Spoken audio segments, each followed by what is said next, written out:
Hello বন্ধুরা, কেমন আছো? আশা করি ভালো আছো। আজকে আমি তোমাদেরকে যে 3.7 ভোল্ট ব্যাটারি চার্জার মডিউল বাগিয়ে দেখাবো, মানে খারাপ চার্জার মডিউলকে কিভাবে ঠিক করতে হয় সেটি তোমাদেরকে খুব সহজ এবং সিম্পলভাবে দেখাবো। কারণ আমরা এরকম ধরনের চার্জার মডিউল অনলাইনে বা অফলাইনে কিনলে অনেক সময় খারাপ বেরোয়, মানে ঠিকঠাক কাজ করে না বা একদম কাজই করে না। তো আমি এই চার্জার মডিউলটি একটি ইলেকট্রনিক দোকান থেকে কিনেছিলাম। তো কোনো পার্সের ওরা গ্যারান্টি দেয় না এবং ওখানেও চেক করে দেখায়নি। তো এই চার্জার মডেলটি বাড়িতে এসে আমি যখন চেক করছি তখন দেখছি এটি কোনো রকম কাজ করছে না। তো তোমরা দেখতে পাচ্ছ আমি চার্জার এটিতে লাগিয়েছি, তো কোনো রকম এলইডি জ্বলছে না। এবং তোমাদেরকে আমি যে আউটপুটটি দেখিয়ে দিচ্ছি, তো তোমরা দেখতে পাচ্ছ কোনো রকম আউটপুট ভোল্টেজ আমাদের দেখাচ্ছে না, মানে এটি সম্পূর্ণ খারাপ। তো এটি দিয়ে আমরা ব্যাটারি চার্জ করতে পারবো না। তো এটি সব ইলেকট্রনিক দোকানে বাগানো হয় না, কারণ এই যে ছোটো ছোটো পার্টস ইলেকট্রনিক দোকানে মিলে না বা থাকে না। তো এটি আমি খুব সহজে তোমাদেরকে বাড়িতে বানিয়ে দেখাবো, সমস্ত কিছু বুঝিয়ে দেবো স্টেপ বাই স্টেপ, এবং কোনটার কী কাজ, কোন আইসিটার কী কাজ, সমস্ত কিছু আমি দেখিয়ে দেবো। তো এটি বাগাতে আমাদের শুধুমাত্র একটি 1N4007 ডায়োড লাগবে। তো এই ডায়োডটি তোমরা যে কোনো পুরোনো চার্জার সার্কিট বোর্ড থেকে পেয়ে যাবে খুব সহজেই, বা ইলেকট্রনিক দোকানে পেয়ে যাবে, মাত্র 1 টাকা তোমাদের কাছে দাম নেবে। তো প্রথমে আমি এটি চেক করে দেখেছি আমাদের যে এই আইসিটি, এটি হলো আমাদের প্রসেসর আইসি। তো এটা কোনটার কী কাজ আমি তোমাদেরকে বলছি না, তোমাদেরকে স্ক্রিনের মধ্যে আমি এই ছবিটি দিয়ে দিয়েছি, তো তোমরা দেখে নাও কোনটির কী কাজ। তো বন্ধুরা, আমাদের এটি হলো প্রোটেকশন আইসি, যে ব্যাটারিকে কোনো ক্ষতি হতে দেয় না, এবং এটি অটো কাট, চার্জ হলে অটোমেটিক কাট হয়ে যাবে, ব্যাটারি থেকে আর কোনো ভোল্টেজ আসবে না। এটি হলো আমাদের প্রসেসর। তো আমাদের প্রসেসরটি বেশি খারাপ হয়, তো এই প্রসেসরটি আমরা প্রথম মাল্টিমিটার দিয়ে দেখে নিয়েছি এটি শর্ট আছে। তো এটি আমরা প্রথমেই তুলে নেব, কোথায় কী কানেকশন করতে হবে ডায়োড এবং কিভাবে কি দিতে হবে সম্পূর্ণ তোমাদেরকে এই ভিডিওর মধ্যে আমি দেখিয়ে দেবো। তো ভিডিওটি কিপ করবে না, সম্পূর্ণ ভিডিওটি দেখবে, কেন কানেকশানে কোনো রকম গণ্ডগোল হয়ে গেলে যে আমাদের ভালো মানে আইসিগুলো আছে, তো সেগুলিও খারাপ হয়ে যাওয়ার সম্ভাবনা থাকবে, বা ক্যাপাসিটার শর্ট হয়ে যাওয়ার সম্ভাবনা থাকবে। তো তোমাদেরকে স্টেপ বাই স্টেপ আমি দেখিয়ে দেবো খুব সুন্দরভাবে, তোমরা ভিডিওটি দেখতে থাকো, কিপ করবে না। তো প্রথমে আমরা এই প্রসেসর আইসিটিকে তুলে নেব। তো তোমাদের হট গান থাকলে তুলতে পারবে খুব সহজে, বা এরকম ধরনের সোল্ডারিং মেশিন যে গরম করে আর সোল্ডারিং মেশিনের উপরে এইভাবে রাখতে হবে। তো রাখার পর তোমাদেরকে যে সোল্ডারিং পেস্ট, তো সোল্ডারিং পেস্ট আমাদের পিনের মধ্যে এভাবে একটু করে লাগিয়ে দিতে হবে। তো এভাবে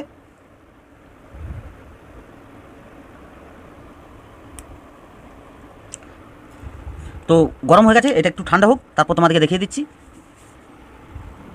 তো তোমরা দেখতে পাচ্ছ আমরা আইসিটি তুলে নিয়েছি, তো খুব সুন্দর এবং সহজভাবে উঠে গেছে। কিছুক্ষণ তোমাদেরকে সোল্ডারিং আয়রন মেশিনের মধ্যে রাখতে হবে, তো এটি হিট হলে অটোমেটিক উঠে যাবে। তো উঠে যাওয়ার পর আমরা এই আইসিটির কোনো কাজ নেই, এই আইসিটি আমাদের খারাপ হয়ে গেছে।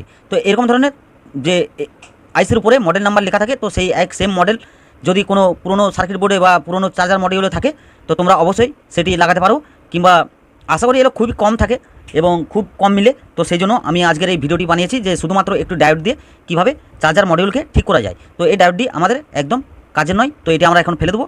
তো ফেলে দেওয়ার পর তোমরা দেখতে পাচ্ছ আমাদের যে আইসিটি খুব সুন্দরভাবে উঠে গেছে। তো কোনো রকম পিনগুলির মধ্যে বা ক্যাপাসিটার ট্রানজিস্টারের মধ্যে কোনো রকম শর্ট হওয়া চলবে না, খুব সুন্দর এবং সিম্পলভাবে তুলে নিতে হবে। তো তুলে নেওয়ার পর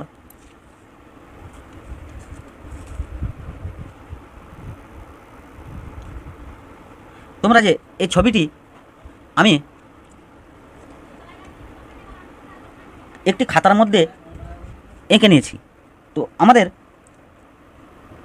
বোঝানোর জন্য এবং দেখানোর জন্য আমি খাতাতে চার্জার মডিউলটিকে ঠিক এভাবে এঁকে নিয়েছি। তো আইসির যে একটি ওপরের দিকে বা যে কোনো দিকে একটি ডট থাকে, তো এরকম ডট চিহ্ন আমাদের তো ডটটি থেকে আমাদের গুনতে হবে আইসির পিনগুলি।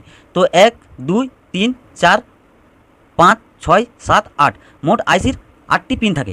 তো আমাদের 1N4007 ডায়োডটি আমরা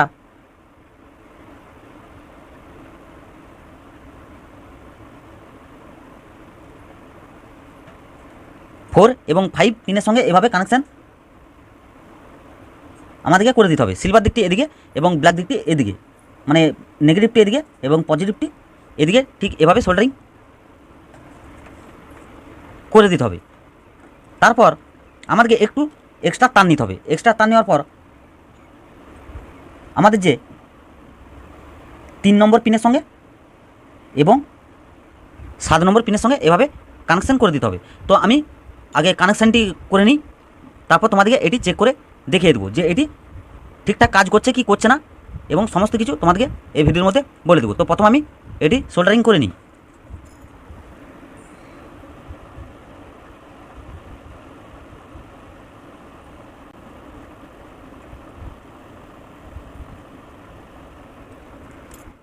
তো আমরা ডায়োডটি ঠিক এভাবে সোল্ডারিং করে নিয়েছি যে আমাদের 4 নম্বর এবং 5 নম্বর পিনের সঙ্গে। তো আমাদের এদিকটি হলো ব্ল্যাক দিক এবং এদিকটি হলো সিলভার দিক। তো আমরা সিলভার দিকটি যে এলইডিগুলি আছে তো এলইডির দিকে সোল্ডারিং করে দিয়েছি। তো সিলভারটি আমাদের ডায়োডের রঙটি যে উঠে গেছে, একটু বুঝতে অসুবিধা হচ্ছে। তো আমাদের এদিকটি হলো ডায়োডের সিলভার দিক এবং এদিকটি হলো ব্ল্যাক দিক। এরপর আমাদেরকে একটু এক্সট্রা তার নিতে হবে। তো আমরা একটু এক্সট্রা তার নিয়ে, তো তোমরা দেখতে পাচ্ছ এখানে ক্যামেরাতে দেখানো খুবই অসুবিধা হচ্ছে, কেন সূক্ষ্ম কানেকশান, এটি খুব ছোটো ছোটো, তো সেই জন্য দেখাতে খুব অসুবিধা হচ্ছে। তোমাদেরকে এখানেই দেখিয়ে দিচ্ছি। তো আমরা একটু এক্সট্রা তার নিয়ে 3 নম্বরে এবং 7 নম্বরে, 3 নম্বরে মানে ডায়োডটি যেখানে সোল্ডারিং করেছি একটি পিন ছেড়ে তারপরে একটি পিনে সোল্ডারিং করে দিয়েছি, এবং আমাদের 7 নম্বর পিনে ঠিক এভাবে সোল্ডারিং করে দিয়েছি। ওপরের পিনটি ছেড়ে তারপরের পিনটিতে সোল্ডারিং করে দিয়েছি। তো আমাদের কানেকশান সমস্ত কিছু রেডি।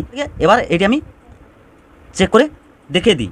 তো চেক করে দেখার আগে বন্ধুরা, তোমরা যদি আমার চ্যানেলে নতুন হয়ে থাকো তো অবশ্যই চ্যানেলটিকে সাবস্ক্রাইব করে পাশে থাকা অল বেল আইকনটি প্রেস করে দেবে এরকম ধরনের নতুন ভিডিও দেখার জন্য। তো এই চ্যানেলে নতুন প্রজেক্টের ইলেকট্রনিকের ভিডিও বানানো হয়, আপলোড করা হয়। তো ওইসব ভিডিও তোমাদের যদি দেখতে ভালো লাগে তো অবশ্যই চ্যানেলটাকে সাবস্ক্রাইব করে রাখতে পারো। আর ভিডিওটি ভালো লাগলে একটি অবশ্যই লাইক করবে এবং কমেন্টে জানাবে। তো চলো এবার এটি চেক করে দেখে নিই। তো তোমরা এটি স্ক্রিনশট করে নাও, এটি দেখে কানেকশানটি করবে। অবশ্যই তোমাদের এটি কাজ করবে। যদি প্রসেসরে গন্ডগোল হয় তাহলে এটি অবশ্যই কাজ করবে, এবং আদার্স কোনো জায়গায় ক্যাপাসিটারে আরে যদি প্রবলেম হয় তাহলে এই সার্কিটটি কিন্তু কাজ করবে না, সেক্ষেত্রে সেগুলি চেঞ্জ করতে হবে। তো তোমাদেরকে এটি চেক করে দেখিয়ে দিই। তো প্রথমে বন্ধুরা এটি কোনো এলইডি জ্বলছিল না এবং আউটপুটও দিচ্ছিল না। তো এরকম যদি প্রবলেম হয় তো প্রসেসরটিকে তুলে এভাবে, যে আমাদের আইসিটিকে তুলে এভাবে ডায়োড কানেকশান করবে এবং একটু তার, তো অবশ্যই এটি কাজ করবে। তো তোমরা দেখতে পাচ্ছ চার্জারটি এবার লাগিয়ে দেখব। তো তোমরা দেখতে পাচ্ছ চার্জারটি লাগানোর সঙ্গে সঙ্গে আমাদের যে রেড এলইডি জ্বলে গেছে। তো ব্যাটারি চার্জে দেওয়ার সময় যে আমাদের ফুল চার্জ হলে সবুজ এলইডিটি জ্বলে, তো সেটি জ্বলবে না, কারণ এটি প্রসেসর প্রোগ্রামের দ্বারা এটি কাজ করে। তো পুরো প্রসেসর থেকে আমরা তুলে ফেলে দিয়েছি। তো আমাদের এটি চার্জ হবে, ব্যাটারি কোনো ক্ষতি হবে না, কারণ আমাদের যে প্রোটেকশন আইসিটা এটি ভালো আছে এবং অটোকাট আইসিটা এটাও ভালো আছে। তো রেড এলইডি জ্বলবে এবং চার্জ হবে, কিন্তু বুঝতে পারবে না যে ফুল চার্জ হয়েছে কি হয়নি। তো তোমাদেরকে কিছুক্ষণ বাদে ব্যাটারিটি মাল্টিমিটার দিয়ে মেপে দেখতে হবে যে ফুল চার্জ হয়েছে কি হয়নি। তো ফুল চার্জ হয়ে গেলেও দীর্ঘ সময় থাকলে আমাদের যে মডিউলটি ব্যাটারি কোনো ক্ষতি হতে দেবে না। তো চলো এটি মাল্টিমিটার দিয়ে ভোল্টেজ চেক করে দেখি না। তো প্রথমে আমরা চার্জারের দিকে যে ইনপুট ভোল্টেজটি মেপে দেখাবো তোমাদেরকে, তারপর আমরা আউটপুট ভোল্টেজ মেপে দেখে নেব। তো তোমরা দেখতে পাচ্ছ আমাদের 5 ভোল্ট ইনপুট দিয়েছি, তো 6 ভোল্ট 46 এরকম দেখাচ্ছে। এটি লোড পড়েনি বলে এত দেখাচ্ছে, এটি লোড পড়লে 5 ভোল্ট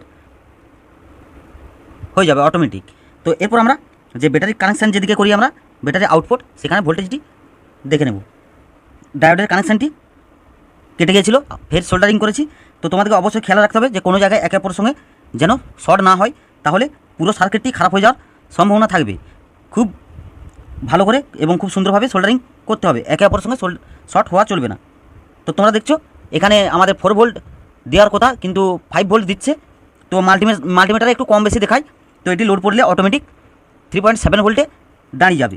তো আমাদের এদিকে 5 ভোল্ট দেখাচ্ছে এবং এদিকে 6 ভোল্ট দেখাচ্ছে, মানে মাল্টিমিটারে একটু বেশি দেখায়, মানে 5 ভোল্টে 6 ভোল্ট দেখাচ্ছে এবং 4 ভোল্টে 5 ভোল্ট দেখাচ্ছে। এটি ব্যাটারি এবার আমরা কানেকশান করে চার্জ করে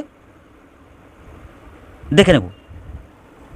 আমরা এরকম ধরনের একটি ব্যাটারি নিয়েছি, তো এটি চার্জে দেওয়ার আগে আমি তোমাদেরকে ভোল্টেজটি মেপে এটি দেখাবো, তারপর এটি চার্জ হচ্ছে কি হচ্ছে না সমস্ত কিছু দেখিয়ে দেবো।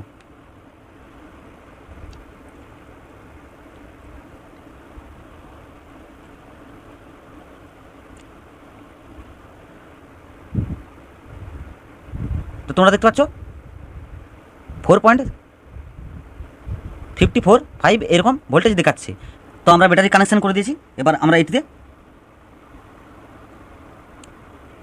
তো আমাদের ব্যাটারি এখন চার্জ হচ্ছে। তো এটি কিছুক্ষণ দেখব যে কোনো আমাদের সার্কিটের মধ্যে হিট হচ্ছে কি ব্যাটারি গরম হচ্ছে নাকি আমরা দেখে নেব। ব্যাটারি চার্জের মধ্যে থাকলে এই সার্কিট একটু হিট হবে, তাতে অসুবিধা নেই।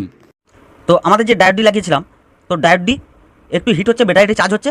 তো তোমাদেরকে সেক্ষেত্রে তোমরা একটি কাজ করতে পারো, তোমাদেরকে আমি দেখিয়ে দিচ্ছি।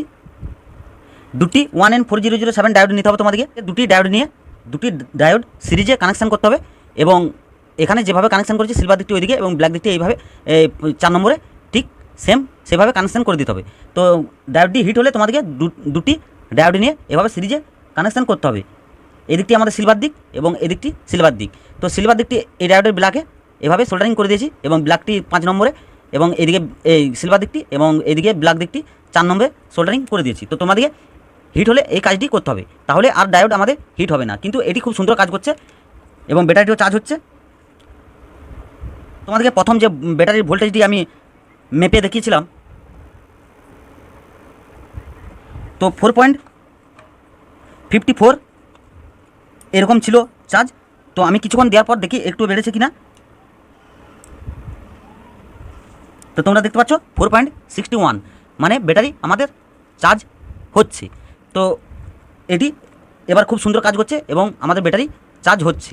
আশা করি ভিডিওটি ভালো লেগেছে। ভালো লাগলে অবশ্যই একটি লাইক করবে এবং কমেন্টে জানাবে যে তোমাদের ভিডিওটি কেমন লেগেছে। তো চলো বন্ধুরা, দেখা হবে পরের ভিডিওতে।